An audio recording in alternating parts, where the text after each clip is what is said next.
एक बार की बात है, एक गुरु का एक शिष्य बहुत ही वाचाल था। वह हर समय बोलता रहता, दिन भर इधर उधर की बातें करता, भिक्षाटन के लिए जाता तो हर घर से एक नई कहानी लेकर आता और आश्रम के दूसरे शिष्य को सुनाता। एक शिष्य का दूसरे से बुराई करता, चुगली करता और दूसरे के सामने अच्छा बनने का प्रयास करता। खुद के मुंह से खुद की तारीफ करता रहता और हमेशा ही खुद के गुरु के सामने सबसे बुद्धिमान और उत्तम शिष्य साबित करने का प्रयास करता। वह खुद को सभी शिष्य से अलग और श्रेष्ठ मानता था। उसका कहना था कि मैं एक अमीर घर का लड़का हूँ, अगर मैं चाहता तो एक आराम से भरा जीवन जी सकता था, लेकिन मैं वह सब छोड़कर यहाँ आ गया क्योंकि मुझे सत्य की खोज करनी है, खुद को जानना है, जीवन को जानना है, इसलिए मेरा त्याग तो सबसे बड़ा है। एक दिन गुरु ने आश्रम के सभी शिष्यों को बुलाकर कहा, आप सभी को अगले 1 माह के लिए कोई न कोई संकल्प लेना है। इससे आपके संकल्प लेने की शक्ति मजबूत होगी और आप में शक्ति का संचार होगा। आप सभी अपनी अपनी समस्याओं समर्थ के अनुसार कोई भी संकल्प ले सकते हैं और 1 माह से पूर्व आप में से जिस चीज का भी संकल्प टूट जाएगा वह अपनी पुरानी दिनचर्या में जाते जाएंगे। सभी शिष्यों ने अपने शक्ति के अनुसार छोटे बड़े संकल्प ले लिए और गुरु को अपने अपने संकल्प के बारे में बताकर वहाँ से चले गए। लेकिन वो बातूनी शिष्य खुद को सबसे अलग और बड़ा दिखाना चाहता था, इसीलिए वो सीधे गुरु की कुटिया में पहुँच गया और बोला, मैं कोई छोटा मोटा संकल्प नहीं लेना चाहता, बल्कि खुद की भांति एक बड़ा और महान संकल्प लेना चाहता हूँ। कृपया आप ही बताएं, क्या संकल्प लेना चाहिए मुझे? उस बातूनी शिष्य की बातें सुनकर गुरु मुस्कुराए और बोले, क्या तुम मेरे द्वारा दिए गए संकल्प को पूरा कर पाओगे? क्या तुम्हारे लिए उसे पूरा करना संभव होगा? नहीं, वह तुम्हारे लिए संभव नहीं है, तुम उसे पूरा नहीं कर पाओगे, इसलिए तुम खुद ही संकल्प ढूंढ लो। शिष्य ने कहा, नहीं गुरुदेव, आप जो भी संकल्प मुझे देंगे मैं जरूर उसे पूरा करूँगा, आप बताएं तो सही। गुरु ने कहा, ठीक है, तो तुम अगले 1 माह तक शांत रहोगे, मुंह से एक भी शब्द नहीं निकालोगे, यही तुम्हारा संकल्प है। शिष्य ने कहा, गुरुदेव, ये भी कोई संकल्प है? ये तो बहुत ही आसान है, 1 माह तक चुप ही तो रहना है। कोई बड़ा संकल्प दीजिए जो मेरी योग्यता के लायक हो, जिसे पूरा करने से मेरी समस्याओं। गुरु ने कहा, पहले तुम इस संकल्प को पूरा करके तो दिखाओ। शिष्य ने गुरु की बात मान ली, उसी समय चुप हो गया और पलटकर कुटिया से बाहर चला गया। उसे चुप रहना बहुत आसान लग रहा था। उसने एक दिन तो जैसे तैसे चुप रहकर काट लिया, लेकिन दूसरे दिन से उसके मन में न बोलने का बोझ पड़ने लगा। तीसरे दिन उसे भारीपन महसूस होने लगा और चौथे दिन उसके अंदर एक अजीब सी बेचैनी होने लगी, क्योंकि आसपास आश्रम की सभी शिष्य एक दूसरे से बातें कर रहे थे। वो भी अपना पक्ष उनके सामने रखना चाहता था, उनकी बोलती बंद कर देना चाहता था, लेकिन उसका संकल्प उसके आड़े आ रहा था, इसीलिए वो पूरे दिन सिर्फ मुंह और आंखें बनाकर इसी तरीके से कुछ दिन और बीते। वह शिष्य बीमार पड़ गया, उसका सर फटा जा रहा था, उसका खाने पीने तक का मन नहीं कर रहा था, वह सिर्फ बोलना चाहता था। वह गुरु के पास गया और उनके सामने बैठकर लिखकर उन्हें बताया, गुरुदेव, मैं बोलना चाहता हूँ, बिना बोले मेरी सांसें नहीं आ रही है, मेरा दम घुटता जा रहा है, मैं अंदर ही अंदर पागल हुआ जा रहा हूँ, मैं क्या करूँ, संकल्प तोड़ दूं क्या? ये पढ़कर गुरु मुस्कुराए और बोले, संकल्प तो तोड़ने के लिए होते हैं, लेकिन जो अपने संकल्प को पूरा कर लेता है वही अपने आंतरिक शक्ति को बढ़ा पाता है, और जो अपनी आंतरिक शक्ति को बढ़ा लेता है वह समाज और जागृति के राह पर आगे बढ़ जाता है। संकल्प का लेना भी तुम्हारे ही हाथ में था और इसे तोड़ना भी तुम्हारे हाथ में है। तुम्हारे बहुत से गुरु भाई है जो अपने संकल्प को तोड़कर अपनी पुरानी दिनचर्या पर वापस जा चुके हैं। अगर तुमसे यह नहीं हो पा रहा तो तुम भी संकल्प तोड़कर अपनी पुरानी दिनचर्या पर जा सकते हो, लेकिन याद रहे, अगर आज तुम इस छोटे से संकल्प को नहीं संभाल पा रहे हो तो तुम अपनी बाकी की पूरी जिंदगी को कैसे संभाल सकोगे? मुझे इस पर शक है, बाकी फैसला पूरी तरह से तुम्हारे हाथों में है। गुरु की यह बात शिष्य के दिल में चोट कर गई। वह बिना कुछ बोले वहाँ से वापस चला गया और खुद को अपनी कुटिया में बंद कर लिया। वह केवल अपने जरूरी कामों के लिए ही कुटिया से बाहर निकलता, बाकी सारे समय कुटिया के अंदर ही रहता। 15 दिन बीत चुके थे और आश्रम के लगभग सभी शिष्य का संकल्प अब टूट चुका था, लेकिन उस वाचाल शिष्य का संकल्प अभी भी जारी था। संकल्प लेने के बाद से अब तक उसने एक शब्द भी नहीं बोला था। सारा आश्रम हैरान था कि इतना बोलने वाला इंसान भला चुप कैसे हो गया।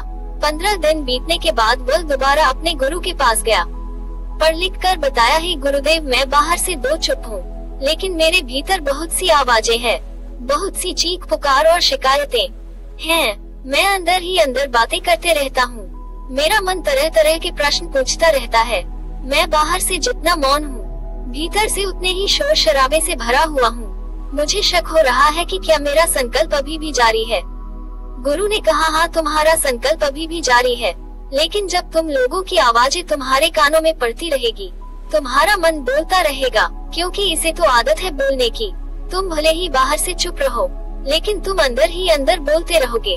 तुम्हें इन बातों से, इन आवाजों से दूर जाना पड़ेगा। शिष्य गुरु को प्रणाम कर वहाँ से चला जाता है और सुबह होते ही वह अपनी कुटिया को छोड़कर जंगल की तरफ चला जाता है।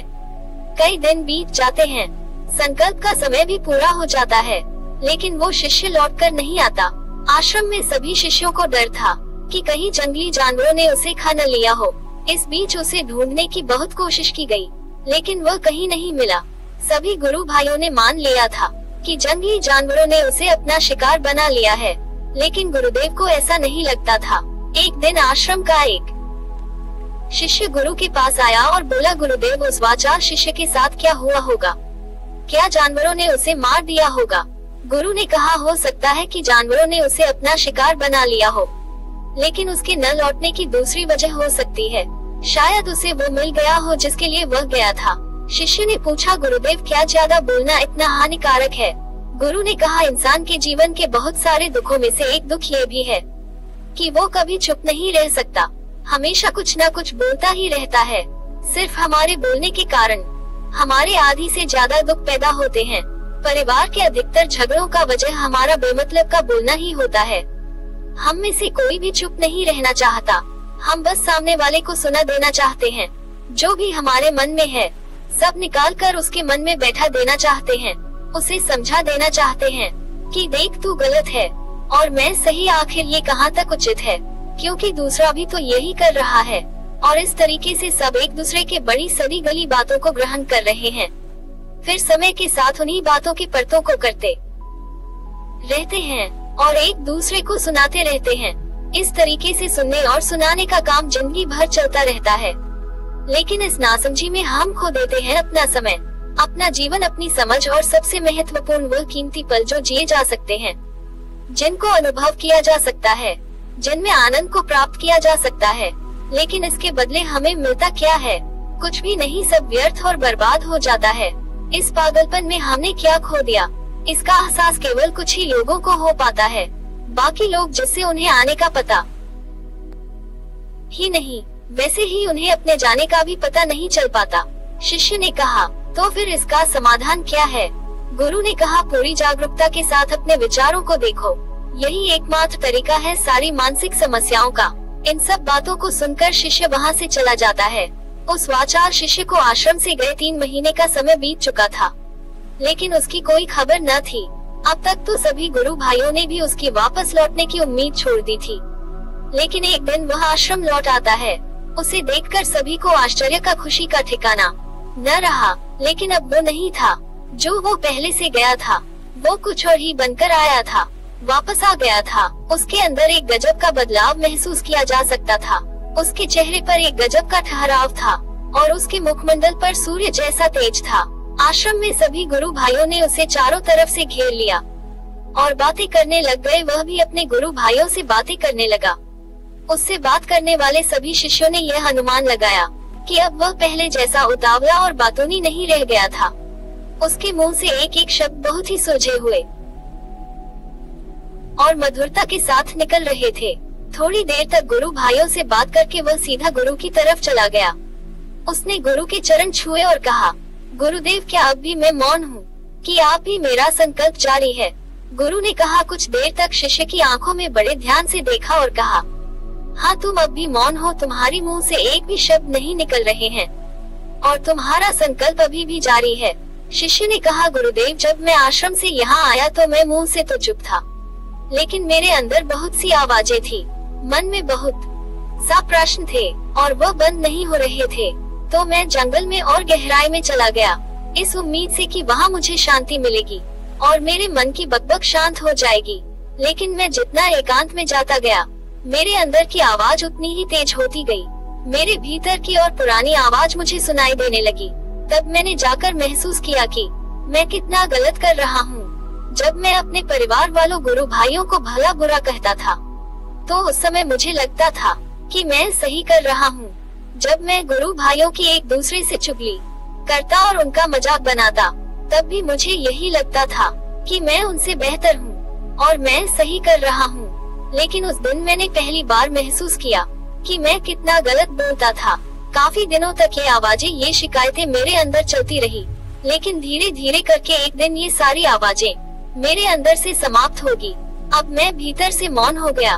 उस घने जंगल में बाहर से कोई बोलने वाला था नहीं और भीतर कोई आवाज शेष न बची थी।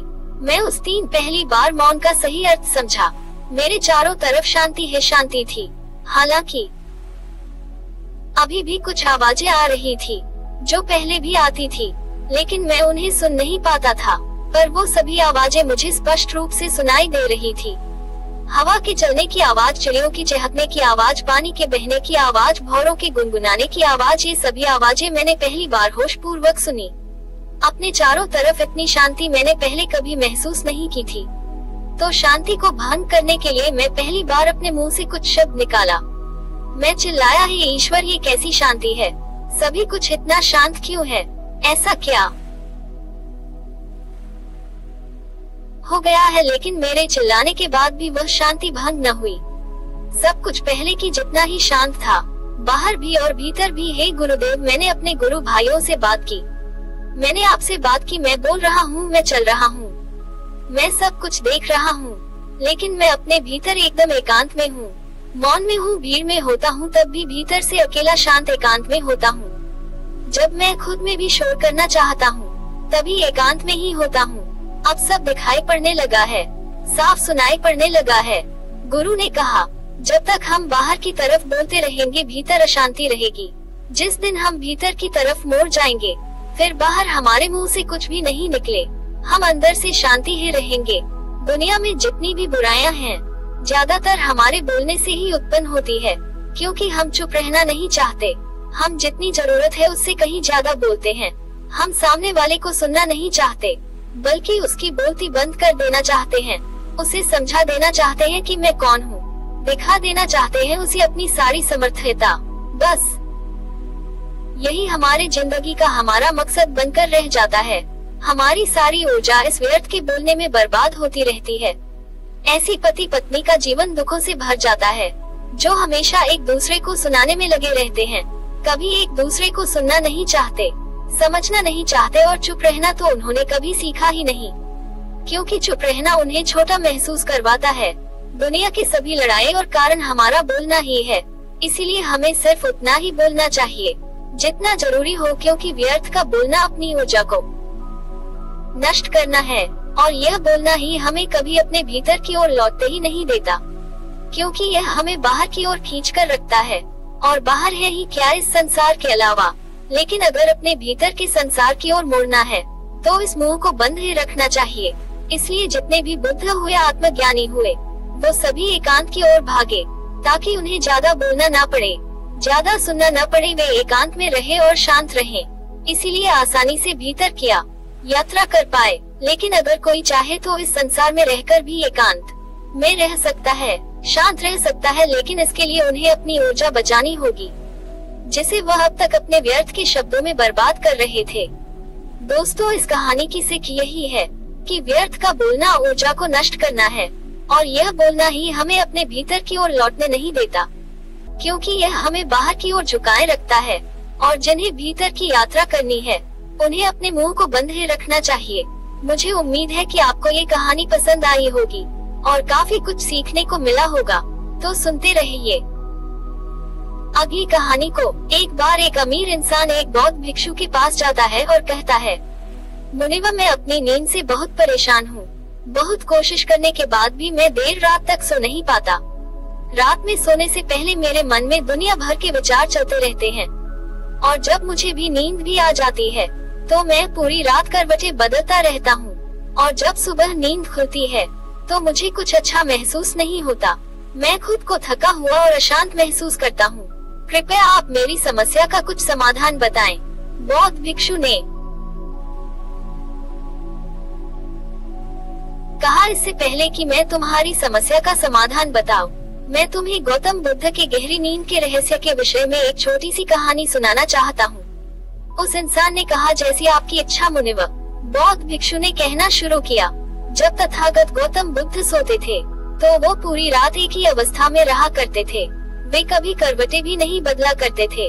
जिस अवस्था में रात्रि को सोते थे, सुबह तक उसी अवस्था में रहते थे। गौतम बुद्ध का एक शिष्य था, आनंद, जो कि अक्सर उनके पास ही सोया करता था। आनंद को ये बात बहुत परेशान करती थी कि आखिर गौतम बुद्ध एक ही अवस्था में पूरी रात कैसे गुजार सकते हैं। जब कभी भी रात में आनंद की आंखें खुलती तो वह हमेशा गौतम बुद्ध को एक ही अवस्था में सोते हुए पाता। ये बात उसके मन में बहुत से प्रश्न पैदा करती थी। लेकिन एक दिन भिक्षु आनंद अपनी जिज्ञासा को रोक नहीं पाया और वह गौतम बुद्ध के पास चला गया। उसने मध्य रात्रि में ही गौतम बुद्ध को नींद से जगा दिया और कहा, तथागत, मुझे क्षमा करें।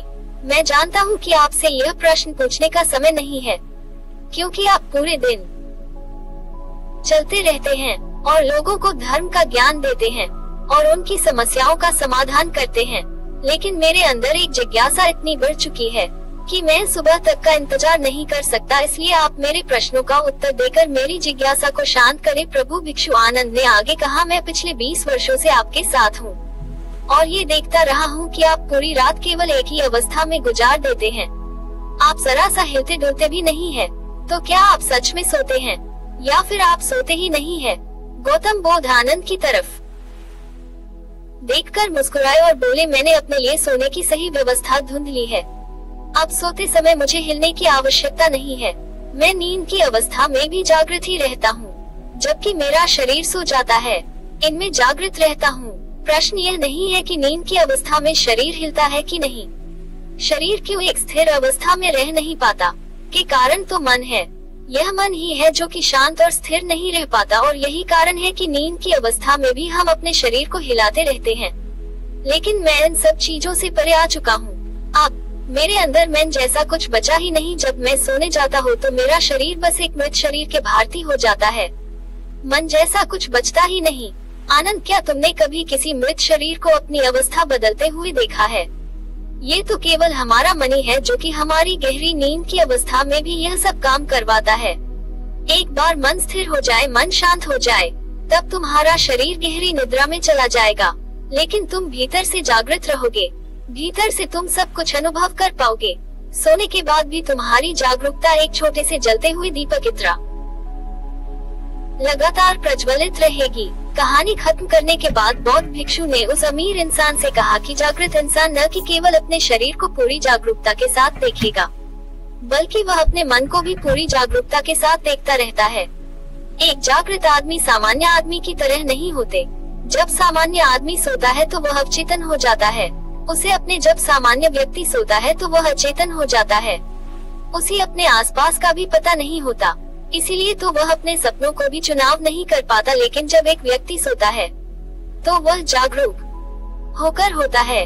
जैसे सुबह आंखें खुली होती है, वैसे ही बोध व्यक्ति की नींद में भी होती है। इसीलिए ऐसा कहा जाता है कि बोध व्यक्ति कभी सोते नहीं है। जब एक आम इंसान सोने जाता है तब उसे नहीं पता चलता कि वह कब सो जाता है। लेकिन यदि तुम जागने और सोने के बीच के उस छोटी सी पल में, जब हम सोने के एकदम करीब होते हैं, जागृत रह पाए तो कुछ अजीब घटित होगा जो तुम्हें जागरूकता के और करीब ला जाएगा। ये सुन उस इंसान ने कहा, मुनिवर, मुझे इतनी गहरी आध्यात्मिक की बातें समझ नहीं आती। कृपया आप मुझे आसान शब्दों में समझाएं कि मुझे आसानी से गहरी नींद क्यों नहीं आती। बौद्ध भिक्षु ने कहा, देर रात तक जागने और आसानी से गहरी नींद न आने का 5 प्रमुख कारण है। पहला कारण है बिस्तर पर सोने के अलावा अन्य काम करना। जैसे कि बहुत से लोगों की आदत होती है कि वह बिस्तर पर ही खाना खा लेते हैं, बिस्तर पर ही पढ़ाई करने बैठ जाते हैं और ऐसे ही बहुत से काम हो अपने शयन कक्ष में करते हैं। शयन कक्ष का अर्थ ही होता है सोने की जगह, लेकिन लोग इसे अन्य कामों के लिए भी प्रयोग करते हैं, जिससे हमारे मस्तिष्क में शयन कक्ष का एक निश्चित अर्थ नहीं रह जाता। इसीलिए फिर जब हम बिस्तर पर सोने जाते हैं तो हमारा मन पूर्ण रूप से इस बार बात को स्वीकार नहीं कर पाता कि अब हमें सोना है, क्योंकि आपने उसी जगह पर किसी अन्य कामों को करने की आदत डाल ली है। दोस्तों, अगर आज के समय के अनुसार बात करें तो हम फोन भी बिस्तर पर लेटकर चलाते हैं, ऑफिस का काम भी बिस्तर पर ही करते हैं। चाहे मूवी देखना हो, खाना खाना हो, वीडियो गेम खेलना हो या गप्पे मारना हो, आजकल लोग अपना अधिकतर समय बिस्तर पर यूं ही लेटे लेटे गुजार देते हैं, जिसकी वजह से हमारे मन में बिस्तर अब सिर्फ एक सोने की जगह नहीं रही। ये एक बड़ा कारण है कि जब हम बिस्तर में सो जाते हैं तो हमें घंटों तक नींद नहीं आती। बौद्ध भिक्षु ने आगे कहा, बौद्ध आश्रमों में एक भिक्षु सुबह सोकर उठते ही अपने बिस्तर का त्याग कर देता है और फिर वो दोबारा रात में सोते के वक्त ही बिस्तर पर वापस आता है, जिससे उसके मस्तिष्क को पता है कि बिस्तर में आने का अर्थ है गहरी निद्रा में जाना। गहरी और आरामदायक नींद न आने का दूसरा कारण है सोने की एक निश्चित समय का निर्धारित न होना। बौद्ध भिक्षु ने कहा, अगर तुम सुबह जल्दी और पूरी नींद लेकर उठना चाहते हो तो तुम्हें रात को जल्दी और एक निश्चित समय पर सोने की आदत डालनी होगी। बाद आश्रम में हुए रहने वाले भी जो हमेशा एक निश्चित समय पर सोने की से कुछ घंटे पहले हल्का और आसानी से पचने वाला भोजन ग्रहण करते हैं और रोज रात एक निश्चित समय पर सोने चले जाते हैं, तो इस तरीके से वो एक निश्चित दिनचर्या का पालन भी करते हैं। बौद्ध भिक्षु ने आगे कहा, गहरी नींद न आने और सुबह उठने पर अच्छा महसूस न करने का तीसरा कारण है कि सोने से पहले नकारात्मक विचारों के बारे में सोचना। हम जैसे विचारों के बारे में सोचते हुए सोते हैं, सुबह आँख खुलते ही आपके मन में सर्वप्रथम वैसे ही विचार आते हैं। इसलिए जब आप नकारात्मक विचारों को सोचकर सोते हैं तो सुबह आप उन्हीं के साथ उठते हुए हैं। बिस्तर में लेटे हुए जब हम बिल्कुल सोने ही वाले होते हैं, तब हमारा अवचेतन मन सबसे ज्यादा सक्रिय होता है और इस समय जैसे विचार हम अपने अंदर पैदा करते हैं, हमारा अवचेतन मन सीधे उन विचारों को ग्रहण कर लेता है और उन्हें वास्तविकता में लाने की कोशिश करता है। हमारा अवचेतन मन अच्छे और बुरे विचारों में चुनाव नहीं कर सकता। इसे यह नहीं मालूम कि हमारे लिए क्या अच्छा है और क्या बुरा, ही तो बस प्राप्त सूचनाओं पर काम करना शुरू कर देता है।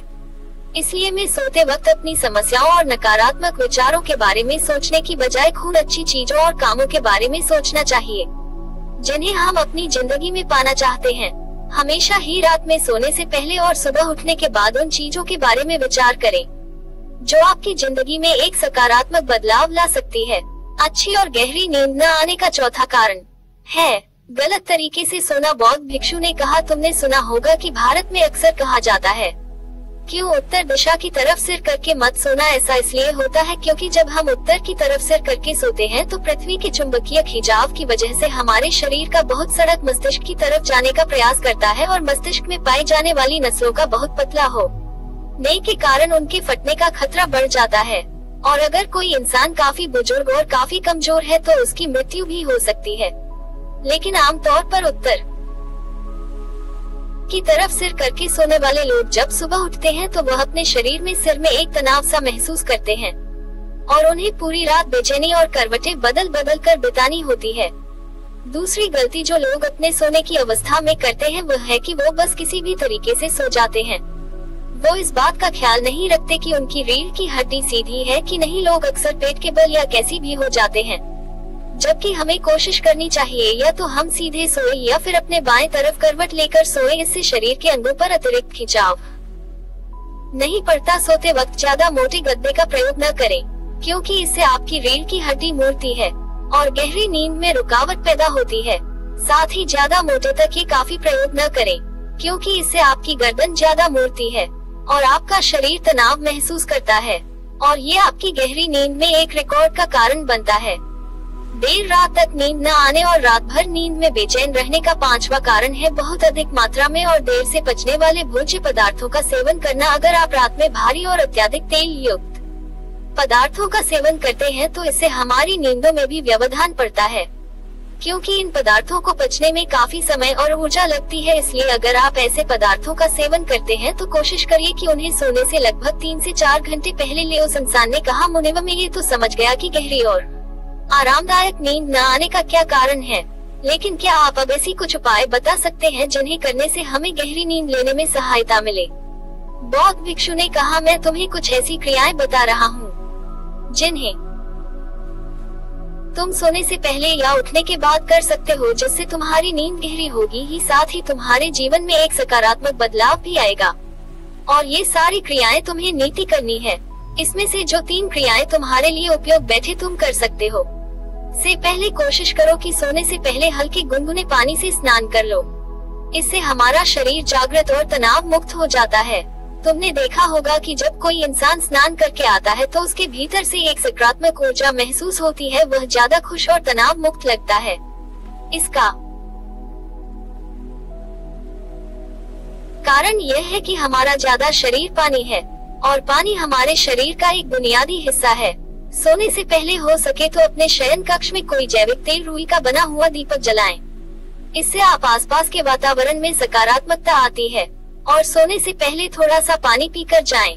इससे आपको काफी मदद मिलेगी। जब आप बिस्तर में जाएं तो सोने से पहले कुछ मिनटों तक ध्यान करें और हर उस चीज के लिए आभार व्यक्त करें जो आपके पास है, या फिर आप अपने दिन की उन सभी अच्छे कार्य को बारे में सोच सकते हैं जो आपने आज किए हैं।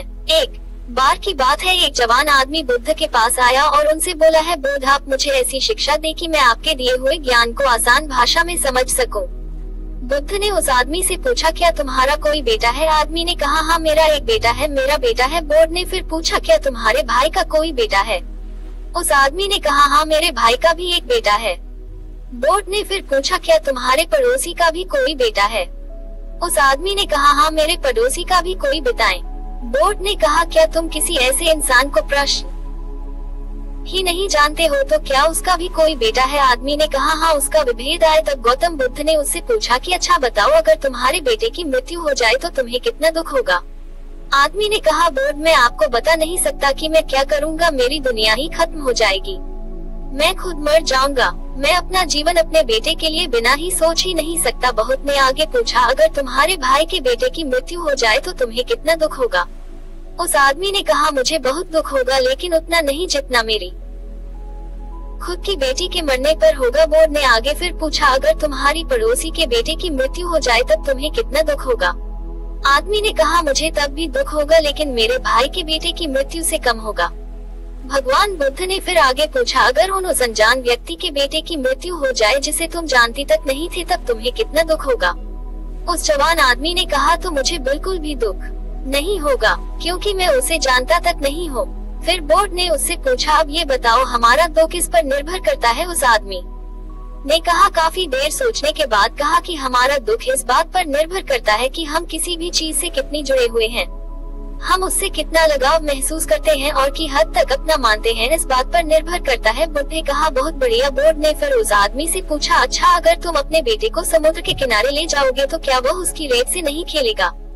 आदमी ने कहा, हाँ बुद्ध बिल्कुल खिलेगा। बुद्ध ने फिर पूछा कि अगर समुद्र से आने वाली लहरें तुम्हारे बेटे के बनाए घर को तोड़ देंगी तो वहाँ क्या वह का? आदमी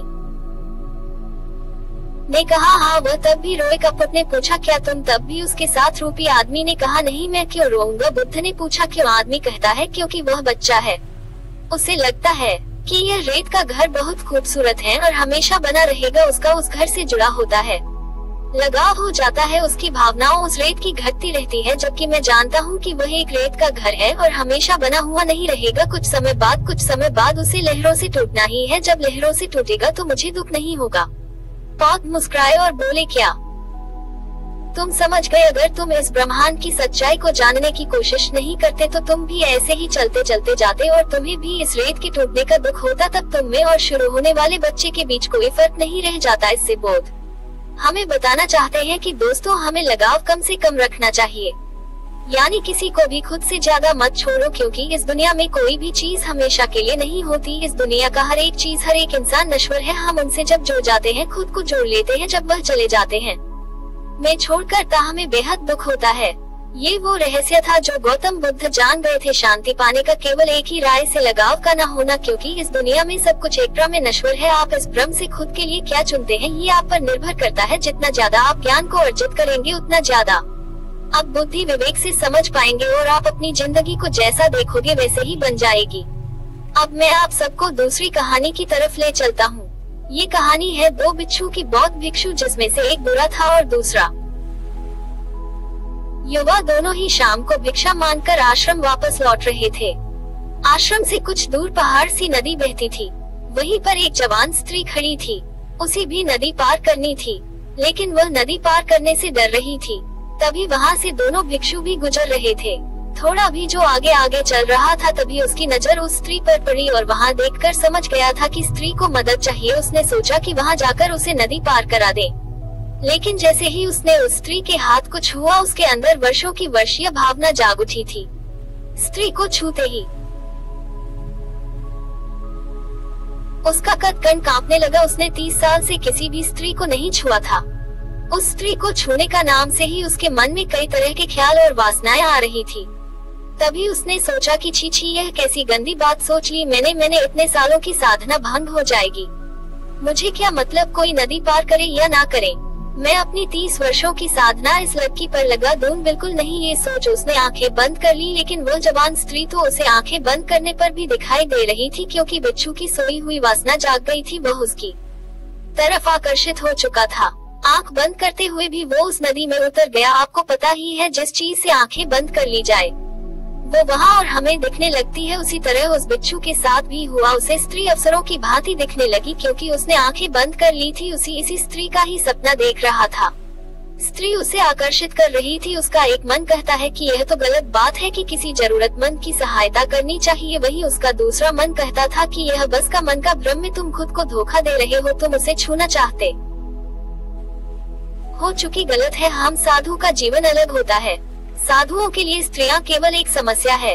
नदी की धार पर उस स्त्री का साधु का मन अशांत रहता है और वह 2 हिस्सों में बढ़ जाता है। एक तरफ उसका मन उसे उसी स्त्री की तरफ आकर्षित करता है, वहीं दूसरी तरफ उससे दूर जाने की सलाह देता है। उस लड़की को जो वहाँ खड़ी है उसे कुछ पता नहीं होता कि उस साधु के मन में क्या चल रहा है और क्या नहीं। वह तो मदद के इंतजार में किसी का इंतजार करती है ताकि कोई से नदी पर करा दे। बुरा विक्षोभ आगे बढ़ता निकल जाता है। तभी उसे ख्याल आता है कि उसका आदि पीछे छूट गया है, कहीं वह उस स्त्री को नदी पार कराने की भूल न कर दे, और तुरंत वापस आता है ये सोच के कि मैं पहले ही सचेत कर देता हूँ। लेकिन जब वहाँ पर पहुँचता है तब वह देर हो चुकी होती है। वो देखता है कि वहाँ जवान बिच्छू उसी थरी को पर बैठाकर नदी पर करा रहा होता है। ये देख बुरा बिच्छू पूरी तरह चल जाता है।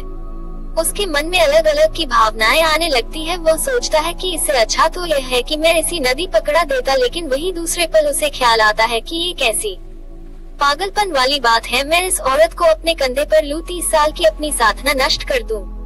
कभी ने गंदी के गाढ़ ढेर है औरत का शरीर और उसे अपने कंधे पर लूंगा। लेकिन वहीं दूसरी तरफ वहाँ युवा भिक्षु को स्त्री को कंधे पर उठाया देख वह आग बबूला हो रहा था।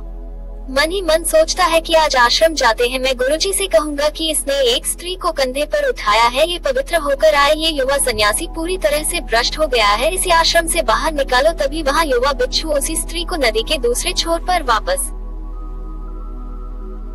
कर है और दोनों भी छू वापस जाने लगते हैं। दोनों रास्ते पर बात नहीं करते हैं। जब दोनों भिक्षु आश्रम के पास पहुँचते हैं तो बुरा चुकाता है। याद रखना, मैं गुरु से कहूँगा कि तुम पवित्र हो चुकी हो, तुमने जवान इसलिए को कंधे पर क्यों उठाया। यहाँ सुन वह युवा भिक्षु चौंक जाता है और करता है इस तरह उसी तो महीने नदी पार उठाया था और वहाँ ही छोड़ भी दिया। लेकिन ऐसा प्रतीत होता है कि आप उसे अभी अभी भी ढूंढ रहे हैं, जबकि आपने उसे उठाया भी नहीं था। फिर भी आप उसके बारे में सोच रहे हैं, आपके दिमाग में वही है। मैं पिछले कुछ देर से देखकर सोच रहा था कि आप किसी ध्यान में खोए हुए हैं, लेकिन आप तो उस औरत का अपने मन में नदी पहाड़ करा रहे थे। दोस्तों, उसी बीड़ा बिच्छू की हमारे जीवन में हम उन्हीं पुराने और चीजों को लेकर ढोते रहते हैं जो गलतियां करते हैं, जिनको लेकर हमारे अंदर लड़ाई चल रही होती है और हमें मालूम तक नहीं होता है कि हम पुरानी मानसिक सोच को लेकर चल रहे हैं। हम ये देख ही नहीं पाते कि हमारे साथ क्या चल रहा है। अगर आपको आगे बढ़ना है तो अपने आप को जितना हल्का कर सको उतना हल्का करो। हम सब अपने आप को दबा रहे हैं और वह दबा हुआ घाव पीड़ा देता है। उस घाव के कारण हमें वहाँ चीजें दिखाई देने लगती है जिनकी लड़ाई हमारे भीतर चल रही होती है। सारा संसार दर्पण बन जाता है। ये दमन की लंबी धारा हमारे व्यक्तित्व को तहस नहस कर देती है। इसने जीवन के सारे सूत्रों को जहर से भर दिया है जो हमें बर्बाद कर देते हैं। इसीलिए हम आपसे कहना चाहते हैं कि खुद को हमेशा दबाव से बचाना, क्योंकि दमन से भरा हुआ इंसान खुद को कभी नहीं जान पाता है, वही रुक जाता है। आपको आगे बढ़ने नहीं देता, वही रोक लेता है। इसलिए खुद की भावनाएं और विचारों को दबाने से बचना चाहिए, क्योंकि इनके दबने पर एक समय आने पर बवंडर आ जाता है जो आपके अंदर अशांति और हीन भावना को उत्पन्न करेगी। इसलिए यदि आप वर्तमान में खुश रहना चाहती हो हो तो आज में खुश रहो, पुरानी बातों को भूल जाओ, दूसरों के सामने अच्छा बनने के लिए खुद को मत दबाओ, आप जैसे हैं वैसे बनकर रहे हैं क्योंकि आप वैसे ही अच्छे हैं। धन्यवाद।